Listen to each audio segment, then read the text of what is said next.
क्या कभी आपके पास सब कुछ हो, फिर भी दिल बेचैन रहे? सोने का महल, असीम धन, हजारों सैनिक, लेकिन रात को नींद आपकी आंखों से कोसों दूर हो। अगर आप ऐसी गहरी और जीवन बदल देने वाली कहानियां पसंद करते हैं तो अभी चैनल शिवम बौद्ध इंस्पिरेशन को सब्सक्राइब कर लीजिए, क्योंकि आज की कहानी शायद आपकी भी नींद उड़ा दे। पार्ट एक, राजा का शानदार जीवन। बहुत समय पहले एक समृद्ध और शक्तिशाली राज्य था। उस राज्य का राजा अत्यंत पराक्रमी था।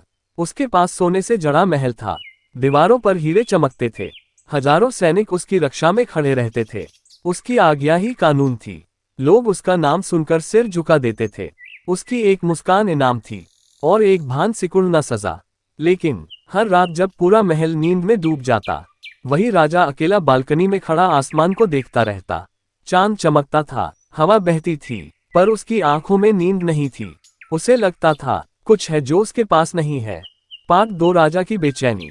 राजा ने सोचा, शायद मुझे और सुख चाहिए। उसने नए महल बनवाए, दरबार में नाच गाना बढ़ा दिया, नए युद्ध लड़े और हर युद्ध में विजय पाए। लेकिन हर जीत के बाद भी दिल खाली ही रहा। रानी ने एक रात पूछा, महाराज आपको किस चीज की कमी है? राजा चुप रहा। उसके पास उत्तर नहीं था, क्योंकि कमी बाहर नहीं, अंदर थी। पार्ट थ्री, गौतम बुद्धा का प्रवेश। एक दिन राज्य में खबर फैली, एक महान संत पधारे हैं। वह थे गौतम बुद्ध। उनका चेहरा शांत था, आंखों में गहरी स्थिरता, चलने में कोई जल्दबाजी नहीं, बोलने में कोई अहंकार नहीं। राजा ने उन्हें दरबार में बुलाया। राजा ने पूछा, मेरे पास सब कुछ है, फिर भी मैं बेचैन क्यों हूँ? पूरा दरबार बुद्ध की ओर देखने लगा। पार्ट चार, सबसे खतरनाक सवाल। बुद्ध मुस्कुराए, कुछ क्षण मौन रहा, फिर उन्होंने धीरे से पूछा, अगर सब कुछ तुम्हारा है तो तुम खुद किसके हो? दरबार में सन्नाटा छा गया। ये प्रश्न तीर की तरह राजा के हृदय में लगा। राजा के मन में तूफान उठ गया।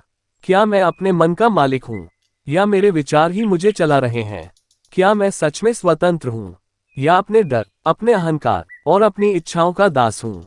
उस रात राजा को बिल्कुल नींद नहीं आई। पार्ट पांच, अंदर की यात्रा। अगली सुबह राजा फिर बुद्ध के पास गया। उसने कहा, मुझे सिखाए मैं स्वयं को कैसे जानूं। बुद्ध ने उसे ध्यान सिखाया। पहली बार राजा ने अपने मन को शांत बैठकर देखा। विचार आते जाते, डर उठता फिर मिटता। धीरे धीरे उसे समझ आया, वह शक्ति का राजा था, पर अपने मन का नहीं। वह धन का स्वामी था, पर इच्छाओं का गुलाम। महीनों की साधना के बाद उसके निर्णय बदलने लगे। अब वह क्रोध में नहीं, शांति में निर्णय लेने लगा। और एक रात, वर्षों बाद, उसे गहरी नींद आए। पार्ट छह, असली अर्थ। बुद्ध का सवाल खतरनाक इसलिए था क्योंकि उसने राजा की नींव हिला दी। हम सब दुनिया जीतने में लगे हैं, पर खुद को जीतना भूल जाते हैं। जब तक इंसान अपने मन का स्वामी नहीं बनता, तब तक दुनिया जीतकर भी हार जाता है। सच्ची आजादी बाहर नहीं, अंदर मिलती है। अगर इस कहानी ने आपको सोचने पर मजबूर किया, तो वीडियो को लाइक कीजिए, कमेंट में लिखिए, मैं अपने मन का स्वामी बनूंगा। और ऐसी ही जीवन बदल देने वाली कहानियों के लिए अभी चैनल शिवम बौद्ध इंस्पिरेशन को सब्सक्राइब कीजिए, क्योंकि अगली कहानी शायद आपकी जिंदगी बदल दे।